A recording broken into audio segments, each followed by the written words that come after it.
മർക്കോസിൻ്റെ സുവിശേഷം 6-ാം അധ്യായം 50-ാം വാക്യത്തിൻ്റെ അവസാന ഭാഗം. അവൻ അവരോട് സംസാരിച്ചു, ധൈര്യപ്പെടുവിൻ, ഞാൻ തന്നെ ആകുന്നു, ഭയപ്പെടേണ്ട എന്ന് പറഞ്ഞു. വളരെ ശ്രദ്ധേയമായ ഒരു വേദഭാഗമാണല്ലോ ഇത്. കർത്താവായ യേശുക്രിസ്തുവിൻ്റെ ശിഷ്യന്മാർ ഗന്നേസരത്ത് തടാകത്തിലൂടെ സഞ്ചരിക്കുമ്പോൾ നാം വായിക്കുന്നത്, കാറ്റ് പ്രതികൂലമാകൊണ്ട് അവർ തണ്ട് വലിച്ച് വലയുന്നത് കർത്താവ് കണ്ടു എന്നെഴുതിയിരിക്കുന്നു. ആ അധ്യായത്തിൻ്റെ 47 മുതലുള്ളതായ ഭാഗങ്ങൾ നാം വായിക്കുമ്പോൾ അത് കാണുവാൻ സാധിക്കും. ഏതാണ്ട് സന്ധ്യാസമയമായപ്പോൾ സംഭവിക്കുന്നതായ ഒരു കാര്യമാണ് നാം ഇവിടെ കാണുന്നത്. ശിഷ്യന്മാർ വളരെയധികം ഭയവിഹ്വലരായി തീരുകയാണ്. എന്താണ് അതിൻ്റെ കാരണം? നാം വായിക്കുന്നത്, നേരം സന്ധ്യയായി, ഈ തടാകത്തിൻ്റെ നടുവിലൂടെ അവർ സഞ്ചരിക്കുന്നതായ സമയത്ത് കാറ്റ് പ്രതികൂലമായി അവർക്ക് മുൻപോട്ട് ഈ യാനത്തെ നീക്കുവാൻ സാധിക്കാതെ വരുന്നതായ ഒരു സമയം. തണ്ട് വലിച്ച് അവർ വലയുകയാണ്. ഈ തടാകത്തിൻ്റെ നടുഭാഗത്ത് കാറ്റ് പ്രതികൂലമായ ഒരു സാഹചര്യത്തിൽ തണ്ട് വലിച്ച് വല്ലാതെ വലയുന്നതായ ഒരു സമയത്ത് ശിഷ്യന്മാരുടെ ധൈര്യമെല്ലാം നഷ്ടപ്പെട്ടു പോയതായി നാം വായിക്കുന്നു. ജീവിത യാനം ഈ ലോകമാകുന്ന സമുദ്രത്തിൻ്റെ മധ്യത്തിലൂടെ ഇങ്ങനെ യാത്ര ചെയ്യുമ്പോൾ പലപ്പോഴും നമുക്ക് ഇതേ സാഹചര്യം നമ്മുടെ ജീവിതത്തിൽ ഉണ്ടാകാറുണ്ട്. പലപ്പോഴും നാം തണ്ട് വലിച്ച് വലയേണ്ടതായി വരുന്നു.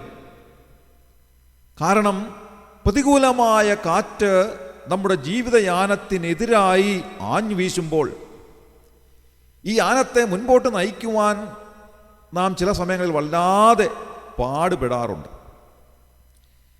ജീവിതം എല്ലാ സമയത്തും സന്തോഷപൂരിതമാകണമെന്നില്ല.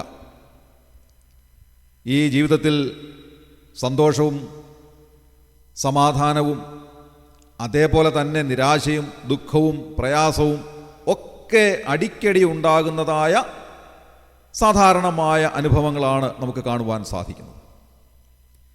നമ്മൾ വിചാരിക്കും, ചിലരെയൊക്കെ കാണുമ്പോൾ അവരുടെ ജീവിതത്തിൽ എപ്പോഴും സന്തോഷമാണ്, സമാധാനമാണ്, അവരൊക്കെ എത്രയോ സന്തോഷമായിട്ട് ജീവിക്കുന്നു, ഉല്ലാസത്തോടെ കഴിയുന്നു എന്നൊക്കെയാണ് നാം വിചാരിക്കുന്നത്. എന്നാൽ അങ്ങനെയല്ല.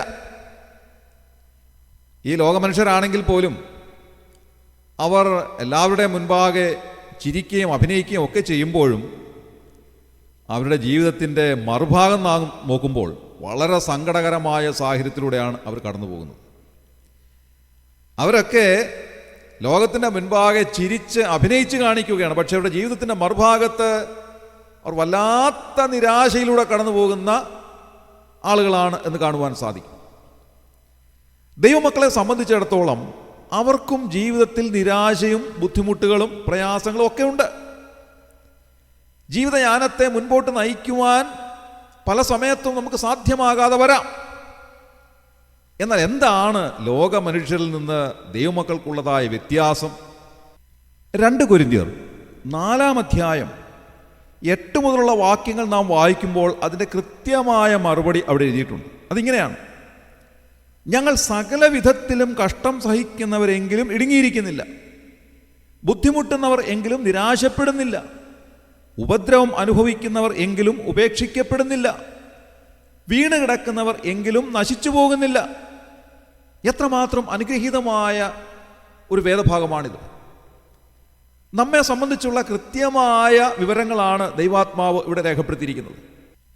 ദൈവവചനം പറയുന്നത്, പലപ്പോഴും നാം കഷ്ടമനുഭവിക്കുന്നവരാണ്, എന്നാൽ ആ കഷ്ടം നാം സഹിക്കുന്നവരെങ്കിലും ഇടുങ്ങിയിരിക്കുന്നില്ല. എന്തെല്ലാം കഷ്ടതകളിലൂടെ നാം കടന്നു പോകുന്നു. ബുദ്ധിമുട്ടുന്നവരെങ്കിലും നിരാശപ്പെടുന്നില്ല, ഉപദ്രവം അനുഭവിക്കുന്നവരാണ്, എന്നാലും നാം ഉപേക്ഷിക്കപ്പെടുന്നില്ല, വീണ് കിടക്കുന്നവരാണെങ്കിലും നശിച്ചു പോകുന്നില്ല. ഇതാണ് ദൈവമക്കളും ലോക മനുഷ്യരും തമ്മിലുള്ളതായ വ്യത്യാസം. ശിഷ്യന്മാര് തടാകത്തിലൂടെ ഈ പടകിൽ സഞ്ചരിക്കുമ്പോൾ പ്രതികൂലമായ കാറ്റ് വീശിയിട്ട് പടക് തകർന്നു പോകുമോ എന്ന് ഭയപ്പെട്ടതായ ഒരു സമയം. എന്നാൽ കർത്താവ് അവരോട് അടുത്ത് വന്നിട്ട് അവരോട് പറയുകയാണ്, നിങ്ങൾ ധൈര്യപ്പെടുവിൻ, ഞാൻ തന്നെയാകുന്നു, ഭയപ്പെടേണ്ട. കർത്താവ് നമ്മോട് പറയുന്നതായ കാര്യം ഇത് തന്നെയാണ്. പലപ്പോഴും നാം വിചാരിക്കുന്നത് നമ്മുടെ പടക് തകർന്നു പോകുമെന്നാണ്. ഈ പ്രതികൂലമായ കാറ്റ് വീശുമ്പോൾ, ചുറ്റുപാടുകൾ, സാഹചര്യങ്ങൾ നമുക്കെതിരായി തിരിയുമ്പോൾ നാം വല്ലാതെ ഭയപ്പെടുന്നു. നമ്മുടെ ധൈര്യമെല്ലാം നഷ്ടപ്പെട്ടു പോകുന്നു. അങ്ങനെ ധൈര്യം നഷ്ടപ്പെടുമ്പോൾ നമ്മുടെ മനസ്സൊരുപക്ഷെ നമ്മോട് പറയും, ഓ, നിനക്ക് പിടിച്ചു നിൽക്കുവാൻ സാധിക്കാതെ വരുന്നല്ലോ, നീ തകർന്നു പോകുമല്ലോ, ഈ പ്രതികൂലമായ കാറ്റിൻ്റെ മുൻപാകെ പിടിച്ചു നിൽക്കുവാൻ നിനക്ക് സാധിക്കുന്നില്ലല്ലോ എന്നൊക്കെ ഒരു പക്ഷെങ്കിൽ നമ്മുടെ മനസ്സ് നമ്മോട് പറയും. എന്നാൽ ആ സമയത്ത് നമ്മുടെ അരികിലേക്ക് വരുന്ന ഒരുവനുണ്ട്. നമ്മുടെ കർത്താവ് നമ്മുടെ അരികിലേക്ക് വന്നിട്ട് നമ്മോട് പറയുകയാണ്, ഭയപ്പെടേണ്ട, നിങ്ങൾ ധൈര്യപ്പെടുവിൻ, ഇത് ഞാൻ തന്നെയാകുന്നു. നമ്മുടെ പ്രയാസത്തിൻ്റെ സമയത്ത്, നമ്മുടെ ബുദ്ധിമുട്ടിൻ്റെ സമയത്ത്, ഈ ജീവിതയാനത്തെ മുൻപോട്ട് നീക്കുവാൻ നാം വല്ലാതെ ഭാരപ്പെടുന്നതായ സമയത്ത്, കാറ്റ് പ്രതികൂലമായിട്ട് വീശുമ്പോൾ, പ്രകാശമെല്ലാം അസ്തമിച്ച് നേരം സന്ധ്യയായി ഇരുട്ട് പരക്കുവാൻ തുടങ്ങുമ്പോൾ, നമ്മുടെ ജീവിതയാനത്തെ മുൻപോട്ട് നയിക്കുവാൻ നാം വല്ലാതെ ഭാരപ്പെടുന്നതായ സമയത്ത് കർത്താവ് നമ്മോട് പറയുകയാണ്, നീ ഭയപ്പെടേണ്ട, ഞാൻ നിന്റെ കൂടെ ഉണ്ട്, ഇത് ഞാൻ തന്നെയാണ്, നീ ധൈര്യപ്പെട്ടാട്ടെ. കർത്താവ് നമ്മുടെ കൂടെ ഉള്ളപ്പോൾ നമുക്ക് ധൈര്യത്തോടെ ജീവിക്കുവാൻ സാധിക്കും. നാം തനിയാണ് എന്നുള്ളതായ ചിന്തയാണ് പലപ്പോഴും നമ്മുടെ ധൈര്യത്തെ നഷ്ടപ്പെടുത്തുന്നത്. നമുക്ക് സഹായം ലഭിക്കുന്നില്ല എന്നുള്ളതായ തോന്നലാണ് നാം ഒറ്റപ്പെട്ടു പോകുന്നു എന്ന് നമ്മെ ചിന്തിക്കുവാൻ പ്രേരിപ്പിക്കുന്നത്. എന്നാൽ കർത്താവ് നമ്മോട് പറയുന്നത്, നീ തനിയല്ല, നിന്റെ കൂടെ ഞാനുണ്ട്. നാം വായിക്കുന്നത്, തണ്ട് വലിച്ച് അവർ വലയുന്നതായ സമയത്ത് രാത്രി 4-ാം യാമത്തിൽ കടലിന്മേൽ നടന്ന് അവരുടെ അരികിലേക്ക് വന്നവനാണ് കർത്താവ്.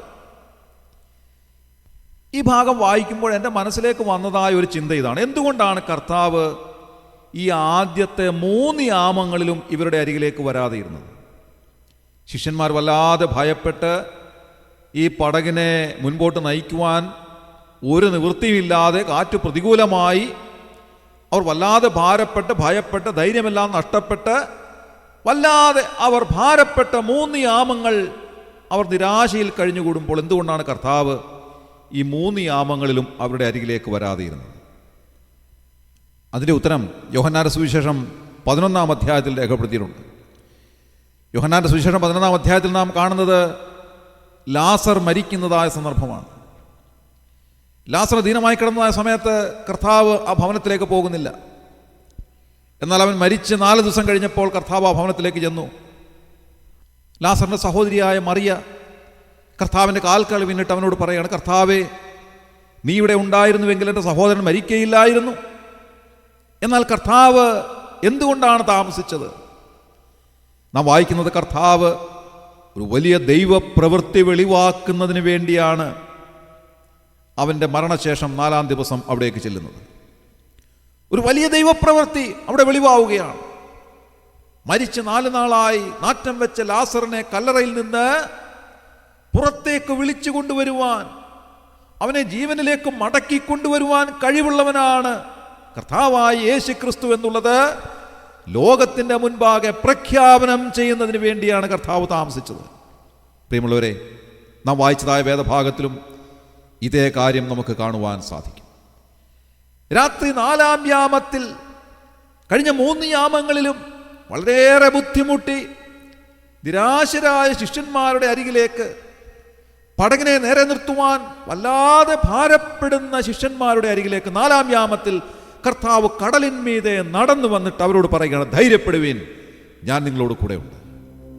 ഒരു പക്ഷെങ്കിൽ പ്രിയമുള്ളവരെ, നാം പ്രയാസങ്ങളിലൂടെ കടന്നു പോകുന്ന, കഷ്ടങ്ങളിലൂടെ കടന്നു പോകുന്ന അനേക ദിനരാത്രങ്ങൾ നാം പിന്നിട്ടിട്ടുണ്ടായിരിക്കാം.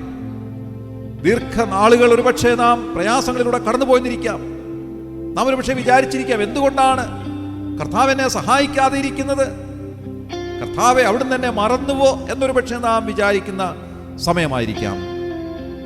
കർത്താവ് നമ്മോട് പറയുകയാണ്, ഭയപ്പെടേണ്ട, ഞാൻ നിന്നോട് കൂടെയുണ്ട്, നീ ധൈര്യപ്പെടുക, നീ ധൈര്യത്തോടെ ഇരിക്കുക. ഇത് രാവിലെ ദൈവവചനം നമ്മോട് പറയുന്ന കാര്യം അത് തന്നെയാണ്. ധൈര്യത്തോടെ ഇരിക്കുക, നിരാശരാകേണ്ടെന്ന് ആവശ്യമില്ല. കർത്താവ് നമ്മോട് കൂടെയുണ്ട്. ഇന്നത്തെ ദിവസം ഈ വലിയ ചിന്ത നമ്മെ ഭരിക്കുവാനിടയാകട്ടെ. സന്തോഷത്തോടെ ധൈര്യത്തോടെ ജീവിക്കുവാൻ കർത്താവ് നമ്മെ സഹായിക്കട്ടെ. ജീവിതയാനത്തെ ഈ ലോകമാകുന്ന മഹാസമുദ്രത്തിലൂടെ മുൻപോട്ട് നയിക്കുവാൻ ഏതെങ്കിലും നിലയിൽ ഭാരപ്പെടുന്നുവെങ്കിൽ കർത്താവ് നമ്മുടെ അരികിലേക്ക് ഇന്ന് രാവിലെ അടുത്ത് വന്നിട്ട് പറയുന്നു, നീ ഭയപ്പെടേണ്ട, ധൈര്യത്തോടെ ഇരിക്കുക, ഞാൻ നിന്നോട് കൂടെയുണ്ട്. നമ്മുടെ കണ്ണുകളെ അടയ്ക്കാം, പ്രാർത്ഥിക്കാം. ക്രിസ്തുവേശുവിലൂടെ അതിവാത്സല്യമായി ഞങ്ങളെ സ്നേഹിക്കുന്ന സ്വർഗീയ പിതാവാൻ നല്ല ദൈവമേ, അനുഗ്രഹകരമായ ഈ പ്രഭാതത്തിൽ ഉണരുവാൻ ഞങ്ങളെ സഹായിച്ചതിനായി ഞങ്ങൾ നന്ദിയോടെ സ്തോത്രം ചെയ്യുന്നു. ഒരു ദിവസം കൂടെ ഭൂമുഖത്ത് കണ്ണുകളെ തുറക്കുവാൻ ഞങ്ങളെ അവിടുന്ന് അനുവദിച്ചതിനായി ഞങ്ങൾ നന്ദി പറയുന്നു. കർത്താവെ, ഞങ്ങൾ ചിന്തിച്ചതുപോലെ പലപ്പോഴും ഞങ്ങളുടെ ജീവിതയാനത്തെ മുൻപോട്ട് നയിക്കുവാൻ ഞങ്ങൾക്ക് സാധിക്കാതെ വരുമ്പോൾ, അതിഭയാനകമായ കാറ്റ് ഞങ്ങളുടെ ജീവിതയാനത്തിനെതിരായി അടിച്ച് തകർച്ചയുടെ വക്കോളം എത്തുമ്പോൾ, പലപ്പോഴും കർത്താവെ ഞങ്ങൾ നിരാശരായിത്തീരുമ്പോൾ, ആര് ഞങ്ങളെ സഹായിക്കും എന്നോർത്ത് ഞങ്ങൾ ഭാരപ്പെടുമ്പോൾ, സ്വർഗീയമായ സഹായം ഞങ്ങളുടെ അരികിലേക്ക് നൽകിത്തരുന്ന കർത്താവിൻ്റെ സാന്നിധ്യത്തിനായി ഞങ്ങൾ നന്ദിയോടെ സ്തോത്രം ചെയ്യുന്നു. ഞങ്ങളെ കൈവിടാത്ത ഒരു കർത്താവ് ഞങ്ങളുടെ കൂടെ ഉള്ളതിനായി ഞങ്ങൾ നന്ദി പറയുന്നു. ഇന്ന് രാവിലെ ആ സ്വർഗീയമായ കരം ഞങ്ങൾക്ക് വേണ്ടി അവിടുന്ന് ഉയർത്തുന്നതിനായി ഞങ്ങൾ നന്ദിയോടെ സ്തോത്രം ചെയ്യും. ഞങ്ങളോട് ധൈര്യപ്പെടുവാനായിട്ട് ആവശ്യപ്പെടുന്ന ആ സ്വർഗീയമായ ശബ്ദത്തിനായി ഞങ്ങൾ നന്ദിയോടെ സ്തുതിക്കുന്നു. ഞങ്ങൾ ധൈര്യഹീനരാകുമ്പോൾ, ഭയവിഹ്വലരാകുമ്പോൾ, കർത്താവെ, അവിടുന്ന് ഞങ്ങളെ ധൈര്യപ്പെടുത്തുന്ന ഞങ്ങളുടെ സ്വർഗീയ കർത്താവാകയാൽ ഞങ്ങൾ നന്ദി പറയുന്നു. ഇന്ന് രാവിലെ അവിടുന്ന് ഞങ്ങളെ അരികിലേക്ക് ഇറങ്ങി വന്നിരിക്കാൽ ഞങ്ങൾ നന്ദിയോടെ സ്തോത്രം ചെയ്യുന്നു.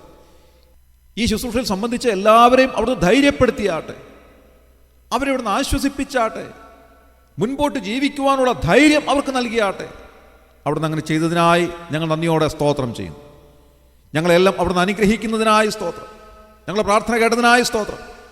ഞങ്ങളുടെ കർത്താവിൻ്റെ രക്ഷിതാവുമായ യേശു ക്രിസ്തുവിൻ്റെ ധന്യമായ നാമത്തിൽ തന്നെ ആമേൻ.